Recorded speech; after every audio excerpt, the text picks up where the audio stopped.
নমস্কার, sense kitchen স্টোরিজে সবাইকে স্বাগত জানাই। আজ আমার জয় মঙ্গলবারের ব্রত ছিল। সকাল থেকে সমস্ত কাজকর্ম গুছিয়ে নিয়ে এই যে ঠাকুর পুজোর কাজ গুছিয়ে নিয়েছি।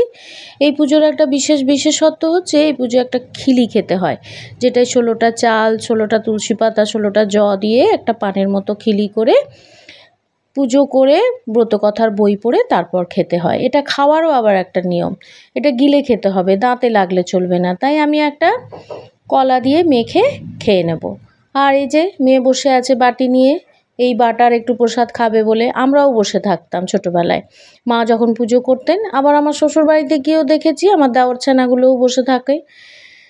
যাই হোক, আজকে আমার রান্নার খুব একটা চাপ নেই। মায়ের শরীরটা খুবই খারাপ, উনি বোধহয় কিছু খেতে পারবেন না। আর মেয়ে বলেছে, মা তুমি যা খাবে আজকে আমি তাই খাবো। তাই লাঞ্চের জন্য আমি একটু চপ ভেজে নিয়েছিলাম, কারণ চিড়েমুড়ি খাওয়া। ছোলা, আলু সেদ্ধ করেছিলাম, শসা, আম, টমাটো সব রয়েছে মুড়ি খাওয়ার জন্য।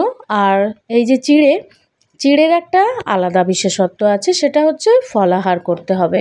চিড়ের সঙ্গে গুড়, দই, আম, কলা মেখে খেতেই হবে, তারপর মুড়ি খাওয়া।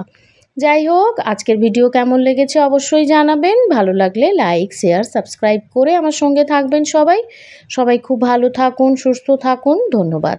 আজকে আসি তাহলে, কালকে আবার দেখা হচ্ছে নতুন সময়, নতুন লাঞ্চ থালি নিয়ে। টাটা।